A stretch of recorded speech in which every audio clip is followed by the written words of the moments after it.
नायडू की कहानी जितनी अद्भुत है, उतनी ही रोमांचक भी।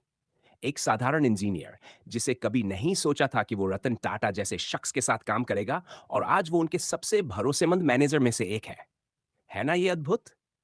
ये सब शुरू हुआ जब शांतनु ने सड़कों पर कुत्तों को गाड़ियों के नीचे आते देखा और मन ही मन परेशान हो गए। कुछ तो करना होगा। यही ख्याल उनके दिमाग में बार-बार घूम रहा था। फिर उन्होंने एक अद्भुत विचार सोचा। कुत्तों के लिए चमकदार कॉलर। वाह! ये तो बिल्कुल सही उपाय है। उन्होंने खुद से कहा, पर यह कहानी यहीं खत्म नहीं होती। जब शांतनु ने इस विचार को और बड़ा करने की सोची, तो उन्होंने सीधे रतन टाटा को पत्र लिख डाला। और क्या आप जानते हैं?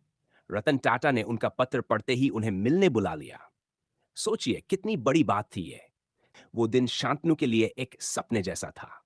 जब उन्होंने पहली बार रतन टाटा से मुलाकात की, तो उनके दिल की धड़कनें तेज हो गई। लेकिन उन्होंने खुद को संभाला और अपने काम के बारे में बताया।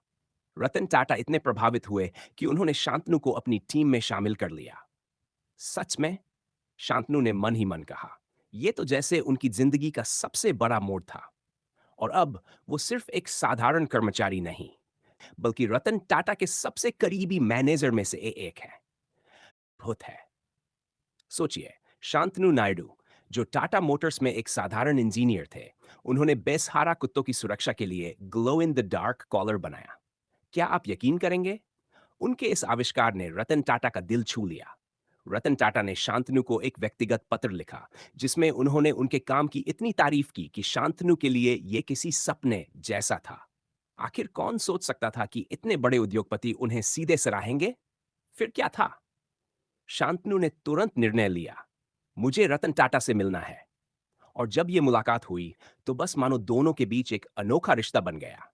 रतन टाटा न सिर्फ शांतनु के काम से प्रभावित हुए, बल्कि उनकी विनम्रता और समर्पण ने भी उन्हें छू लिया। और धीरे धीरे शांतनु रतन टाटा के न सिर्फ एक करीबी सहयोगी, बल्कि उनके व्यक्तिगत सहायक बन गए। क्या आप सोच सकते हैं, इतने बड़े उद्योगपति और एक युवा इंजीनियर के बीच इतनी गहरी दोस्ती? ये रिश्ता सिर्फ पेशेवर नहीं था, इसमें गहराई, आदर और इंसानियत थी। शांतनु ने रतन टाटा से बहुत कुछ सीखा, और रतन टाटा ने भी शांतनु के साथ बिताए पलों को संजोया। शांतनु ने तो अपनी किताब I came upon a lighthouse में भी इन खास अनुभवों को साझा किया। कितना शानदार होगा वो अनुभव!